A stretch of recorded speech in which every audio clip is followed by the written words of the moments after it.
कई देखो ये सवाल जो है वो जलवायु परिवर्तन, क्लाइमेट चेंज और सी लेवल राइज यानी कि समुद्र स्तर में वृद्धि के एक्सिस्टेंशियल थ्रेट यानी कि अस्तित्व संबंधी खतरे पर केंद्रित है, जो स्मॉल आइलैंड डेवलपिंग स्टेट्स यानी कि जो छोटे छोटे आइलैंड्स होते हैं ना, उनको झेलना पड़ रहा है। तो सिविल सर्विसेज के लिए आपको इस विषय को मल्टी डायमेंशनल तरीके से समझना होगा। आओ पहले सबसे पहले तो कंसेप्ट समझते हैं।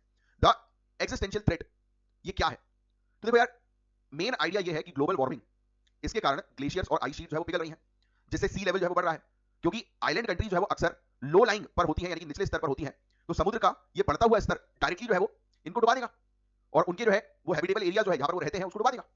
तो क्लाइमेट चेंज से पूरे दुनिया भर का टेंपरेचर बढ़ रहा है, जिसका डायरेक्ट कॉन्सिक्वेंसेस से सी लेवल राइज हो रहा है। इसका प्राइमरी विक्टिम जो है वो लो लाइंग आइलैंड कंट्रीज है और उनका लैंड एरिया बहुत कम है और थोड़ा सा भी वाटर लेवल बढ़ना उनके एक्सिस्टेंस को जो है वो खतरे में डाल सकता है और डाल ही रहा है वैसे तो पहली चीज तो ये हो गई, आपने ये चीज एक्सप्लेन करी। दूसरा, क्लाइमेट चेंज और सी लेवल राइज का फिजिकल चेंजेस, मतलब क्या कर रहा है, फिजिकल चेंज लेकर आ रहा है जो जमीन को अनइनहेबिटेबल बना देता है, क्योंकि वहां पर रहना थोड़ा समुद्र कौन रहेगा, समझ रहे हो? इसके इंपैक्ट ये पड़ते हैं कि हाई टाइड्स आती हैं, तूफानी लहरें आती हैं और बार बार आने वाले एक्सट्रीम वेदर इवेंट्स जमीन को जो है वो काटने लगते हैं और कोस्टल इंफ्रास्ट्रक्चर को नष्ट कर देते हैं ये, क्योंकि तूफान वगैरह आता है, जैसे आप ओडिशा में देखो, वेस्ट बंगाल में देखो, कितनी तेज तूफान आ रहा है और पूरी इंफ्रास्ट्रक्चर को, कोस्टल एरिया को नष्ट कर दे रहा है। क्योंकि जब भी साइक्लोन का एग्जांपल देख लो ना, कि जब भी चक्रवात आता है, साइक्लोन आता है, तो उसकी इतनी पावर होती है कि वो सुनामी जैसा इफेक्ट उसमें नजर आता है, जो आइलैंड की शोर लाइन को परमानेंटली डैमेज कर देता है। फिर एक और प्रॉब्लम है, समुद्र का पानी जब बढ़ेगा तो अंडरग्राउंड फ्रेश वाटर एक्यूफायर जो है उसमें घुस जाएगा, तो पानी जो है वो पीने लायक बचेगा नहीं, है कि नहीं? और इवन एग्रीकल्चर में भी आप उसका यूज नहीं कर सकते, तो कितनी समस्या बढ़ती जा रही है। फ्रेश वाटर की अवेलेबिलिटी ही आइलैंड लाइफ का बेस है, और अगर सॉल्ट वाटर अगर आ जाए उसमें तो पीने का पानी बचेगा ही नहीं और ना ही फिर क्रॉप्स उग पाएंगी, तो फूड सिक्योरिटी को भी खतरा है कि नहीं? तो ये सब इशूज हैं। तो एक्सिस्टेंस को सिर्फ फिजिकल लेवल से ही नहीं बल्कि सोशल और इकोनॉमिक कोलैप्स से भी हम देख सकते हैं और उसमें भी खतरा है। जैसे कि कोरल रीफ्स की बात करें, कोरल रीफ्स ये इनकी ब्लीचिंग हो रही है, इनका कलर खत्म हटता जा रहा है ओशियन एसिडिफिकेशन के कारण और टेम्परेचर बढ़ने के कारण। इससे जो फिशरीज है, टूरिज्म जो है, जो आइलैंड इकोनॉमीज के बैकबोन है, वो बुरी तरह सफर कर रहे हैं।